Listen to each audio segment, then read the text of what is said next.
Unit 6. Getting what you want in the shops. Part 2. In Dialogue 1, Tamara is in a department store. She asks about matryoshka dolls, but the price is too high. Can she get anything cheaper? Скажите, пожалуйста, у вас есть матрешки? У нас есть, но они очень дорогие. А сколько стоит матрешка? 120 рублей. Ой, это очень дорого. А у вас есть что-нибудь подешевле? Есть. У нас есть платки. The dolls cost 120 rubles, 120 рублей. Tamara agrees that is expensive, это очень дорого, and asks if there is anything cheaper. У вас есть что-нибудь подешевле? If she wanted something smaller, she would ask for что-нибудь поменьше, and bigger, что-нибудь побольше. There is something cheaper, scarves, платки. Listen to how she asks to see them. Платки? Покажите, пожалуйста. А вам какого цвета нужно? Покажите, какие у вас есть. У нас есть синие и розовые. Хорошо. Сколько стоит розовый платок? Розовый стоит 2,70. 2,70. Хорошо, я куплю розовый платок. Тогда пройдите в кассу и заплатите. Хорошо, спасибо. Покажите, пожалуйста. Show me, please. The young assistant asked first which color she wanted. Вам какого цвета нужно? Another question often asked is какого размера вам нужно? What size do you want? You can give the number if you know it, or say as appropriate. Большой, big. Средний, average, or маленький, small. Now, practice what you have learned. Exercise 1. Listen to each of the following dialogues and try to make out what is incorrect. Сколько стоят блузки? 35 рублей. Ой, это очень дорого. У вас есть что-нибудь подешевле? Есть платки. Они стоят 5 рублей. Хорошо, я куплю платок. Сколько стоят галстуки? 6,70. Это недорого. Покажите, пожалуйста, какие у вас есть. А сколько стоят брюки? 50 рублей. Это не очень дорого. Покажите, пожалуйста, черные брюки. Exercise 2. You will be looking for a present for a woman friend. As always, I'll prompt you. Ask, have you any blouses? У вас есть блузки? Есть, но они дорогие. How much do they cost? Сколько они стоят? Они стоят 50 рублей. Yes, that is expensive. Have you anything cheaper? Да, это очень дорого. У вас есть что-нибудь подешевле? Есть платки. Они стоят 5 рублей. Show me the scarves, please. Покажите, пожалуйста, платки. I'll have a pink scarf. Я куплю розовый платок. Тогда пройдите в кассу и заплатите. End of the first group of exercises. Make sure you feel confident with them before going on to the next dialogues. In Dialogue 3, Anna Sergeyevna is buying some roses. How many bunches does she want? Скажите, почем цветы? 2,70 букет из 7 веточек. Розы свежие, красивые, душистые. Свежие? Душистые, свежие. Пожалуйста, мне один. Нет, другой. Вот этот, Пожалуйста, этот. пожалуйста. Да. Пожалуйста. Так, прошу вас. Угу.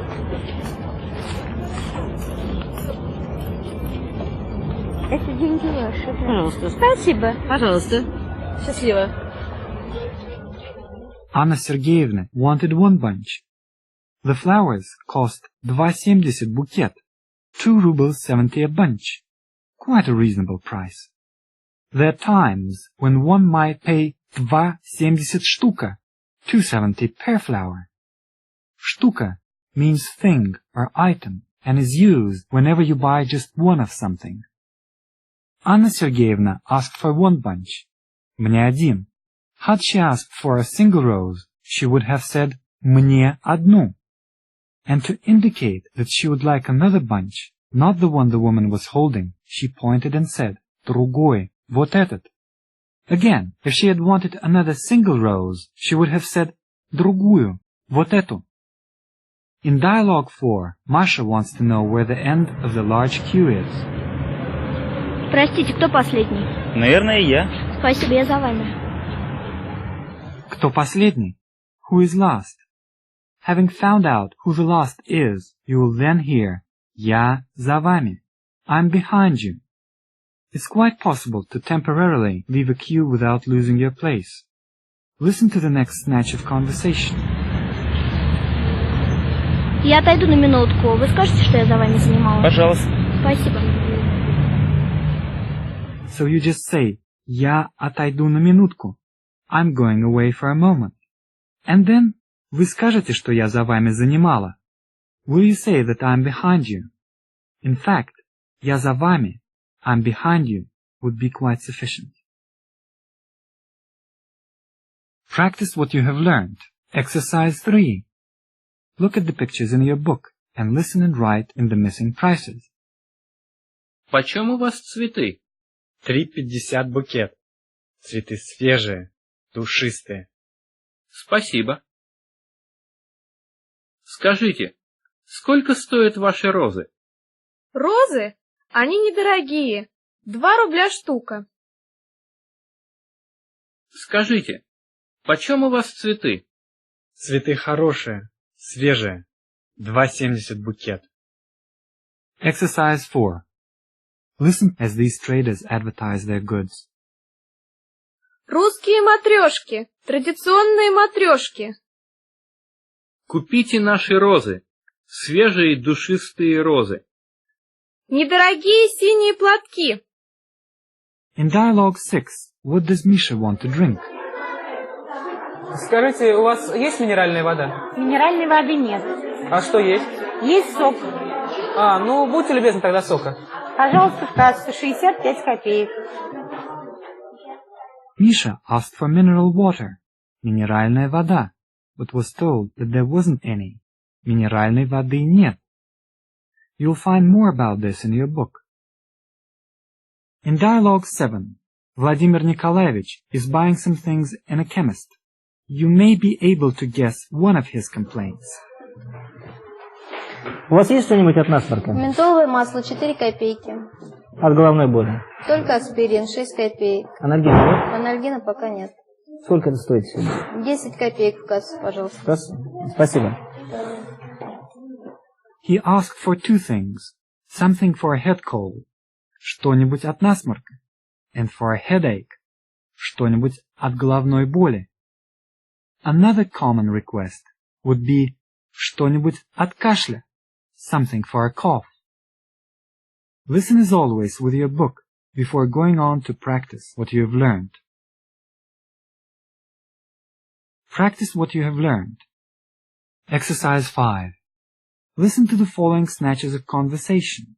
Then determine which of the items on the list in your book are available. Скажите, масло есть? Масло есть. Дайте, пожалуйста, 200 грамм. А колбаса есть? Колбасы нет. А сыр? И сыра нет. У вас есть минеральная вода? Минеральной воды нет. А сок? Сока тоже нет. Есть фанта. Скажите, хлеб есть? Есть. Дайте, пожалуйста, килограмм. Exercise 6. This time, listen for the recommended medication for each person's ailment and write it under the correct person. Здравствуйте. У вас есть что-нибудь от кашля? У нас есть микстура. У вас есть что-нибудь от насморка? Ментоловое масло есть. 6 копеек. Скажите, пожалуйста, У вас есть что-нибудь от головной боли? Только аспирин. А анальгина нет? Анальгина нет. That's the end of the dialogues and exercises for Unit 6. Once again, it's your turn to speak. You are a chemist with a splitting headache and a streaming head cold. Do you have anything for a headache? У вас есть что-нибудь от головной боли? Есть аспирин. Do you not have analgin? У вас нет анальгина? Нет. Только аспирин. Have you anything for a head cold? У вас есть что-нибудь от насморка? Ментоловое масло есть. I'll take the menthol oil. Я куплю ментоловое масло. Пожалуйста. 4 копейки в кассу. That's the end of Unit 6.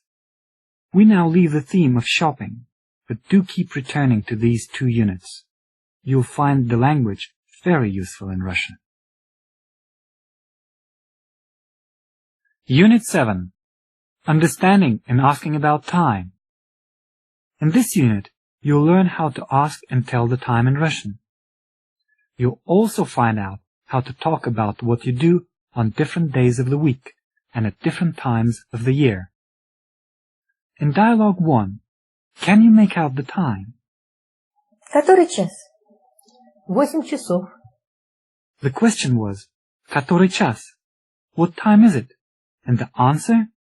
8 часов. 8 o'clock. You use часов after numbers from 5, that is, 5 часов, 6 часов, 7 часов, and so on. For 2, 3, and 4 o'clock, you say 2 часа, 3 часа, 4 часа. And 1 o'clock is simply час. In the next dialogue, Tanya is asking the time. Вы не знаете, который час? Без 29. Простите. 8:40. Спасибо.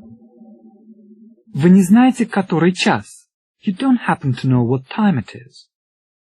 And there will be occasions when you need to say, I don't know. Я не знаю. It was 20 to 9. Без 29. If that seems difficult, Tanya didn't pick it up either. She said, простите, sorry, indicating that she hadn't understood. If this didn't work, she could ask, повторите, пожалуйста. Could you repeat, please? In Dialogue 3, Tamara wants to know the time. Сколько сейчас времени? 5 минут 4. Instead of который час, Tamara asked, сколько сейчас времени? Russians argue amongst themselves which is the more common. There is no difference in meaning. 5 минут 4.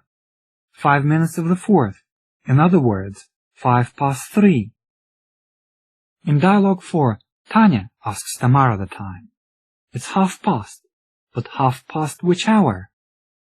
А ты не знаешь, сколько сейчас времени? 8:30. Ой, я уже опаздываю. It's 8:30.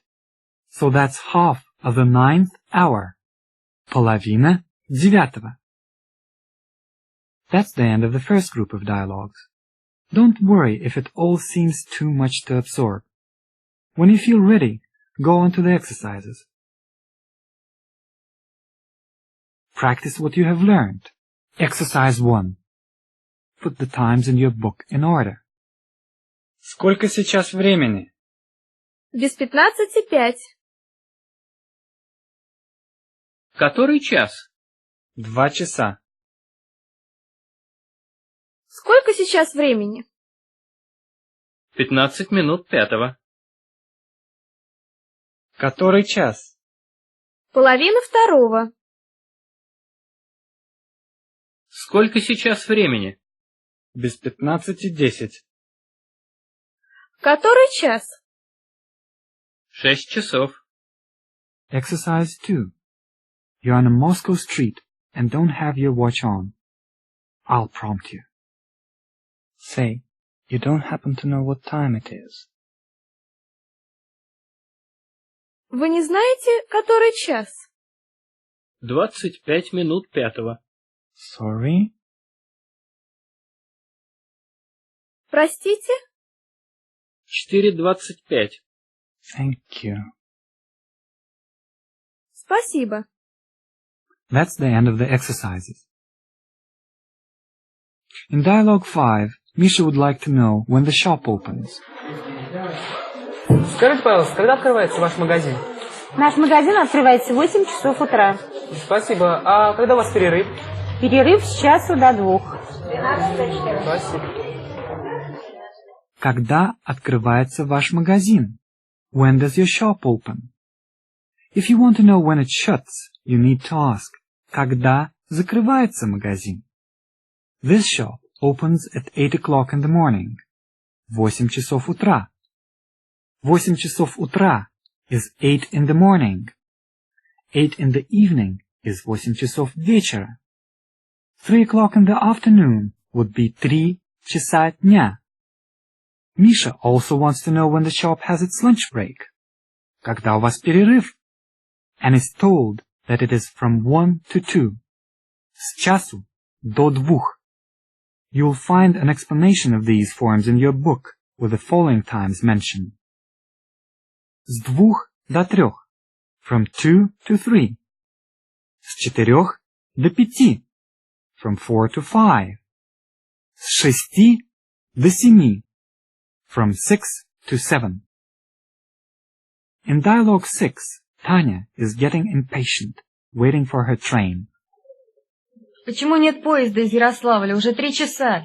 Поезд, наверное, опаздывает, и нужно слушать объявление диктора. She asked, почему нет поезда из Ярославля? Why is the train from Yaroslavl not here? In answer to a question with почему, why, you'll often hear потому что, because, followed by the reason. Now go back and listen again, reading the notes in your book. When you're ready, we'll practice what you have learned. Exercise 3. Read the instructions in your book, then listen to the following dialogues. Скажите, когда открывается ваш универмаг? Универмаг открывается в 9 часов и закрывается в 18 часов. А когда у вас перерыв? Перерыв с 2 до 3. Как работает ваша почта? Наша почта открывается в 11 часов и закрывается в 20 часов. А когда у вас перерыв? Перерыв у нас с часу до 2. Скажите, когда открывается ваш магазин? Магазин открывается в 8 часов и закрывается в 19 часов. А когда у вас перерыв? Перерыв с часу до 2. Exercise 4. These customers have got opening times all wrong. Listen to the snatches of conversation, then write down in your book how long each will have to wait. Почему почта не открывается? Уже 10 часов. Наша почта работает с 11. Почему магазин не открывается? Уже 1:30. А у нас перерыв с часу до 2. Почему аптека не работает? Уже 9 часов. Аптека открывается в 10 часов. In the 7th passage, Misha, a young student, describes a typical week in term time. В понедельник я хожу в институт. Во вторник у меня свободный день, и я иногда хожу в библиотеку, а иногда ничего не делаю. В среду, в четверг и в пятницу я опять хожу в институт. В субботу я занимаюсь спортом, а в воскресенье я встречаюсь с друзьями. Here are the words for on Monday, on Tuesday, and so on. В понедельник, во вторник, в среду, в четверг, в В пятницу. В субботу.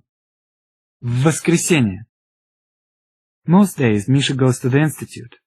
Я хожу в институт. Sometimes he goes to the library. Я хожу в библиотеку. There are of course days when he does nothing. Я ничего не делаю. If you want to say I don't know anything, it will be Я ничего не знаю. And I don't want anything? Я ничего не хочу. In the 8th passage, Misha talks about his holidays. Каникулы. When are they? Зимние каникулы начинаются в январе. Летние каникулы начинаются в июле и кончаются в августе. Летом я люблю ходить в походы, а зимой я люблю кататься на лыжах. The winter holidays begin in January. Зимние каникулы начинаются в январе, while the summer holidays begin in July, в июле, and end in August, кончаются в августе. By the way, the word for holiday from one's job is отпуск. Practice what you have learned. Exercise 5. Listen to the following snatches of conversation, then see if you can fill in the missing spaces in your book.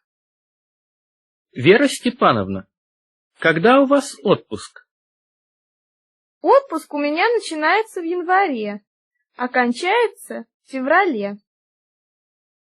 Максим Петрович, когда у вас отпуск? Отпуск у меня начинается в апреле, а кончается в мае. Лариса, когда у вас отпуск? Отпуск у меня начинается в августе, а кончается в сентябре. In the next exercise, you're a diligent student with a not terribly varied timetable. I'll tell you what to say. Say, on Monday and Tuesday I go to the institute. В понедельник и во вторник я хожу в институт. On Wednesday I go to the library. В среду я хожу в библиотеку. On Thursday and Friday I again go to the institute. В четверг и в пятницу я опять хожу в институт. On Saturday and Sunday I again go to the library. В субботу и воскресенье я опять хожу в библиотеку.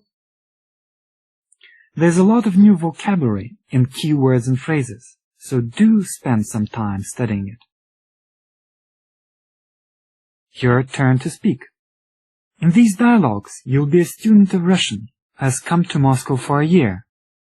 You're at the university kiosk. Ask when the kiosk opens. Когда открывается киоск?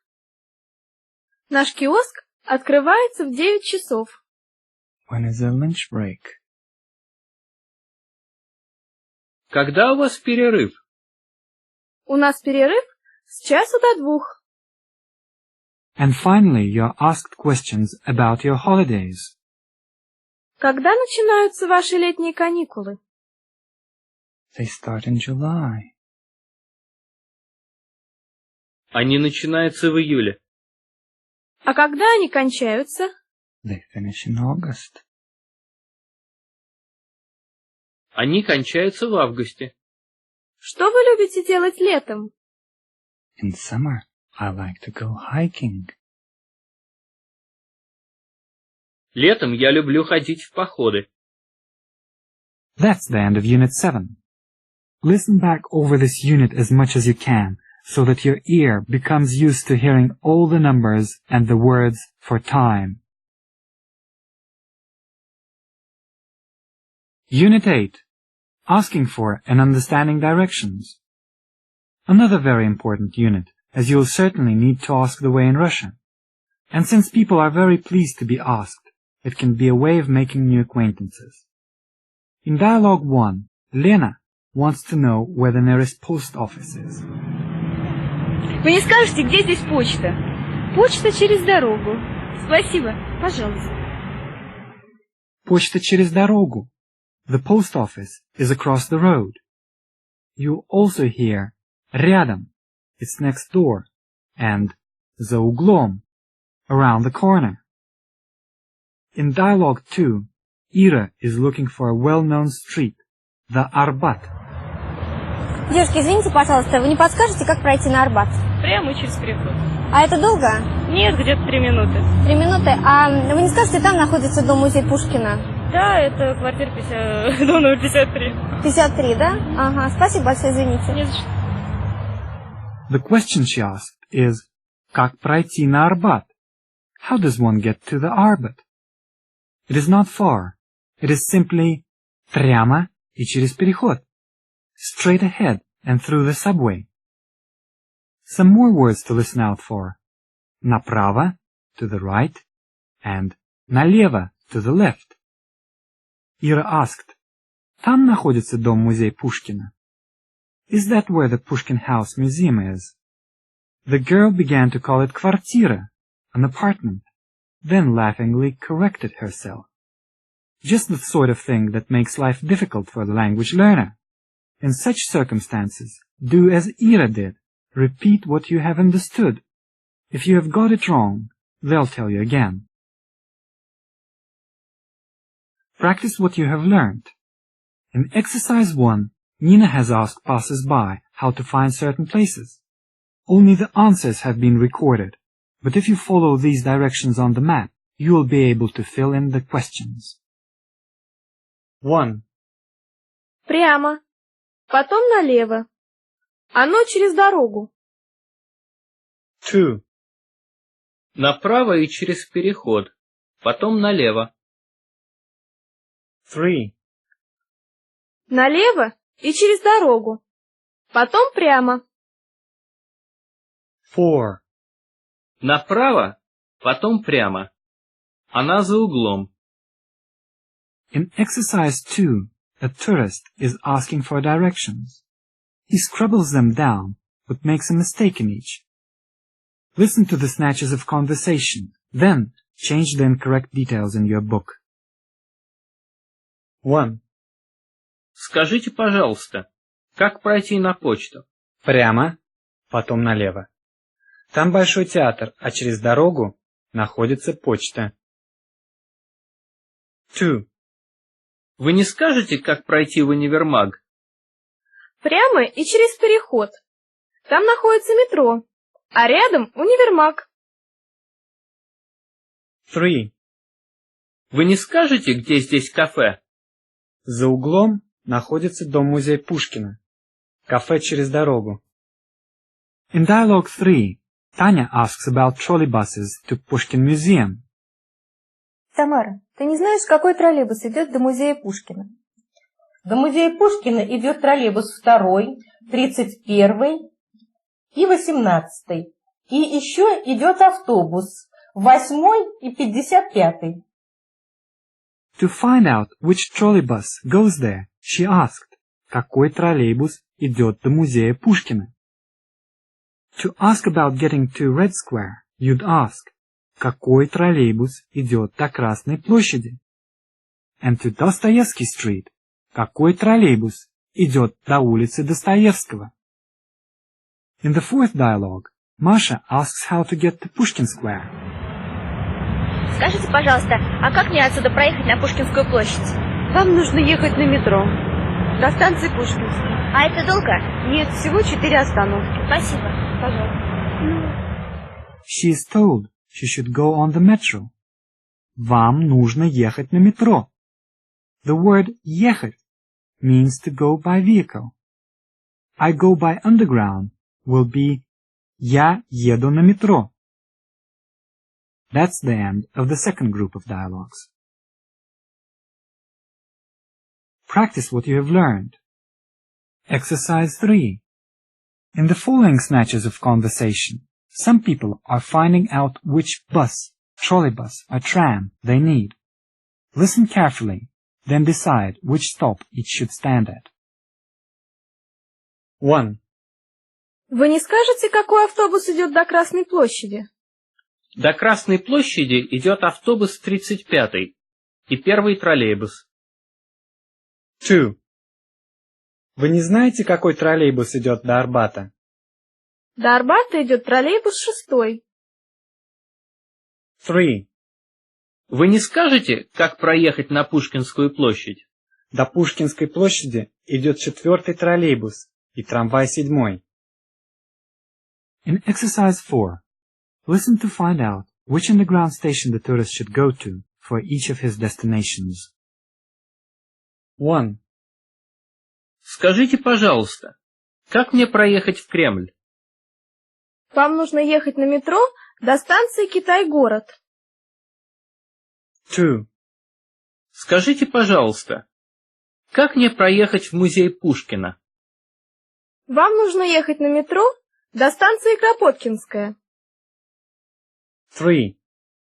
Скажите, пожалуйста, как мне проехать в Большой театр? Вам нужно ехать на метро до станции Театральная. In dialogue 5, Misha wants to know how to get to Vagankov Cemetery.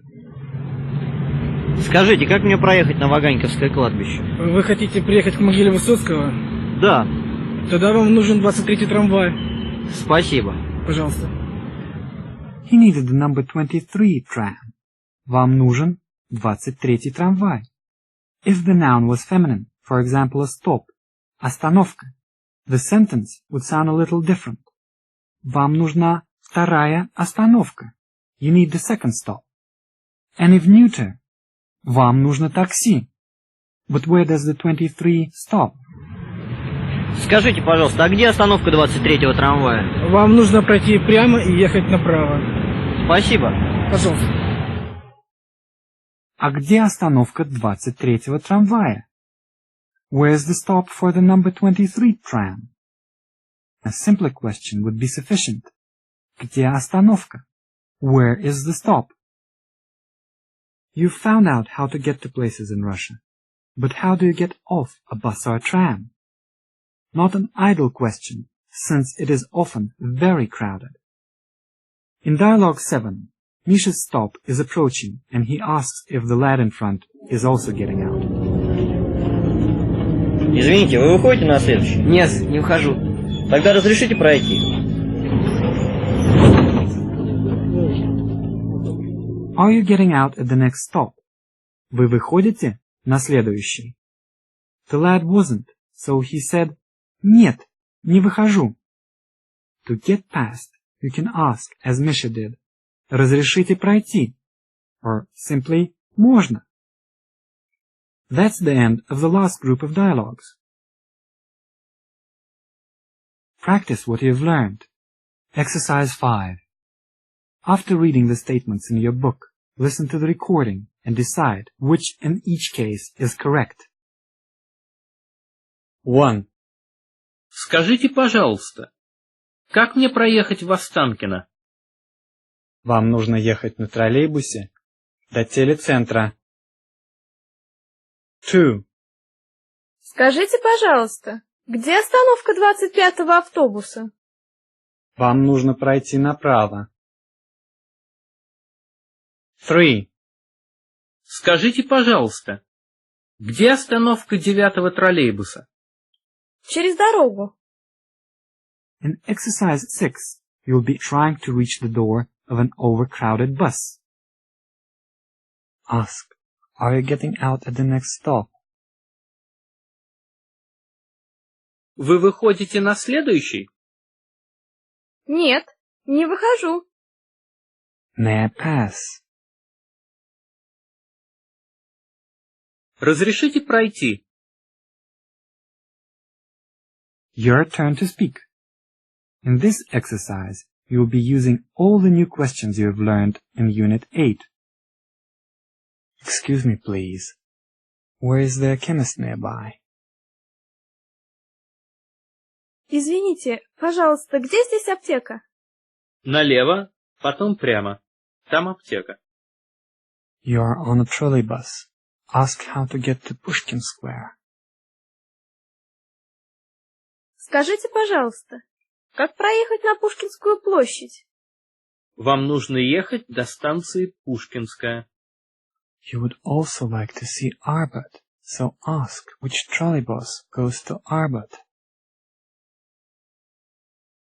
Какой троллейбус идет до Арбата?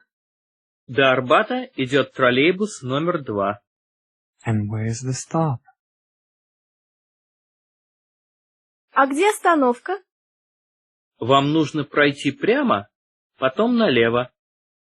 Say thank you. Спасибо. Не за что.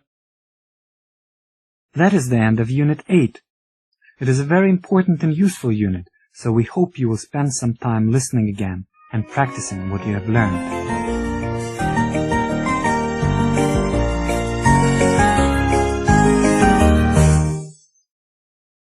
This concludes Side A Cassette 2.